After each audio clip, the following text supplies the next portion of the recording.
कस्बा रटोल के रालोद के कद्दावर नेता, राष्ट्रीय महामंत्री व पूर्व सिंचाई मंत्री रह चुके डॉक्टर मेराजुद्दीन के रटोल नूर बाग में डीएम राजकमल यादव व विदेशी सैलानी आम की दावत की शिरकत करने पहुंचे, जहां पर उन्होंने आम के लुत्फ के साथ साथ आम के बागानों का भी जमकर लुत्फ उठाया। वहीं मौके पर पूर्व प्रधान जुनैद फरीदी ने जानकारी देते हुए बताया कि कस्बा रटोल में तकरीबन 500 किस्म के वैरायटी के आम पाए जाते हैं, जिसका स्वाद अलग अलग प्रकार का होता है। और ये भी कहा उन्होंने कि विश्व विख्यात रटोल आम जनपद बागपत का कद और गौरव बढ़ा रहा है। डीएम साहब, रटोल में आए हो, कैसा महसूस कर रहे हैं?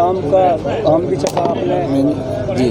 देखिए, बहुत ही अच्छा महसूस हो रहा है सभी लोगों को, और ये हम सभी लोगों के लिए, जनपद बागपत के लिए और विशेषकर रटोल के सभी लोगों के लिए बहुत खुशी की बात है कि हम लोगों ने एक बहुत ही प्रतिष्ठित और बहुत ही जो अच्छी एक चीज़ रहती है जीआई टैग का, वो उन्होंने अर्जित किया। और मैं इसके लिए रटोल जो मैंगो ग्रोवर्स एसोसिएशन है उसको, जुनैद फरीदी साहब को, उनके परिवार को और बहुत सारे लोग जो इस पूरे कार्यक्रम से जुड़े रहे, हमारे बहुत सारे साइंटिस्ट, चाहे वो लखनऊ के हों, आईसीआर के हों, और पूरी जनता को बहुत बहुत बधाई देना चाहूँगा। और मुझे पूरी उम्मीद है कि इस जीआई टैग के मिलने से हम लोग एक नए आयाम को छुएंगे, एक नई कोशिश को छुएंगे, और इसमें जिस प्रकार की नई कोशिशें हम लोग करनी है उसमें हम लोग मिलकर काम करेंगे और आने वाले भविष्य में रटोल आम को और अच्छी ख्याति पर और अच्छी बुलंदी पर पहुंचाएंगे। सर, प्रदूषण की वजह से जो है आम को दिक्कत हो रही है, इस पर क्या थोड़ा आप ये तथ्य संज्ञान में आए हैं, हम लोग इस पर काम करेंगे और आने वाले सालों में कम से कम इस प्रकार के जो संस्थान हैं उनको स्थापित कर सकें, और जो संस्थान स्थापित हो चुके हैं ऑलरेडी उनको रेगुलेट कर सकें। इस पर पूरी कार्य योजना बनाई काम किया जाएगा, जिससे कि किसी भी बागान पर, किसी भी आम के जो हमारे बाग लगे हुए हैं उन पर कोई नुकसान ना हो। डीएम साहब, ये जो बाग का कटान हो रहा है, इसको रोकने के लिए आपके स्तर से क्या? बिल्कुल, आप ये पहली बार ही तथ्य संज्ञान में आया है, यहाँ पहुँच करके इस प्रकार से ज़्यादा चीज़ों का कटान हो रहा है। ये प्रतिबंधित जगह रहती है, और हम लोग कल ही जो है संबंधित एसडीएम और सीओ को निर्देशित करेंगे कि बिना अनुमति के और बिना जो सक्षम परीक्षण है डीएचओ के, कि भाई अगर पेड़ खराब हो गया है या उसमें उसकी उत्पादन क्षमता समाप्त हो गई है, तो जो नियम संगत है उसी के अनुसार कार्रवाई की जाए। अगर वैसा कोई नहीं करता है तो उसके खिलाफ कार्रवाई की जाएगी। इसके लिए आप बिल्कुल निश्चिंत रहें। नए बागान लगाने के लिए आपके स्तर से कोई नई पहल? जी हाँ, बिल्कुल। हम लोग इस बार जो प्लांटेशन हो रहा है उसमें हम लोगों ने डीएचओ साहब के सहयोग से और रटोल के जो एसोसिएशन है उसके सहयोग से हम लोग कई जगह जो है रटोल की छोटे छोटे हिस्सों में आम पहुंचा रहे हैं, जो कि जिस प्रकार से यहाँ के लोगों ने 4 आम और 30 आमों से शुरुआत की थी पेड़ों से, उसी प्रकार से बाकी जगह भी, जनपद बागपत के बाकी हिस्सों में भी, बाकी गाँवों में भी हम रटोल के छोटे छोटे बागान लगा सकते हैं, जिससे हम लोग काम करेंगे। और हम लोगों ने ये भी प्रयास किया है कि इस बार नेक्स्ट जैसी ये बरसात ख़त्म होती है तो हमारी यमुना नदी के पास जो सरकारी ज़मीनें उपलब्ध हैं वहाँ पर भी हम लोग छोटे छोटे 15-15, 20-20, 50-50 पेड़ों लगाकर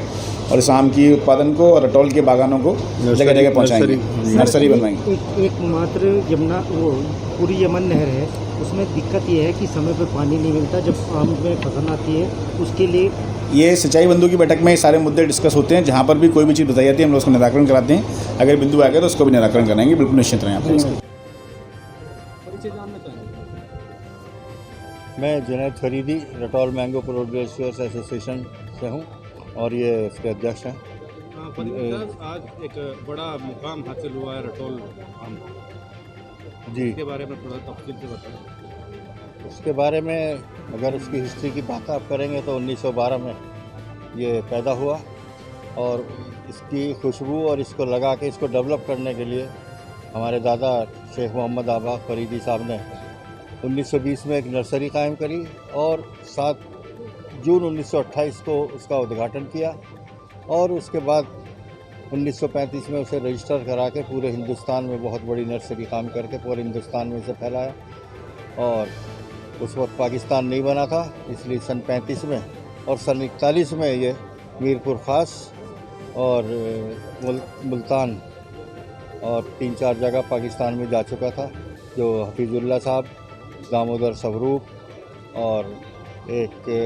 और खान साहब थे, उनकी बड़ी नर्सरियाँ थी पाकिस्तान की, उनमें ये बंटवारे से पहले ही जा चुका था। और उसके बाद ये परवान चढ़ा, जब इसका होने लगा तो हमारे जो दादा थे उनकी, हमारी दादी का नाम अनवार खातून था तो उसके नाम पे उन्होंने रखा। लेकिन जब ये ज़्यादा शोहरत करने लगा और ये लगा कि भाई ये डबल नाम है, तो उन्होंने अपने गांव की मोहब्बत में उसको जो है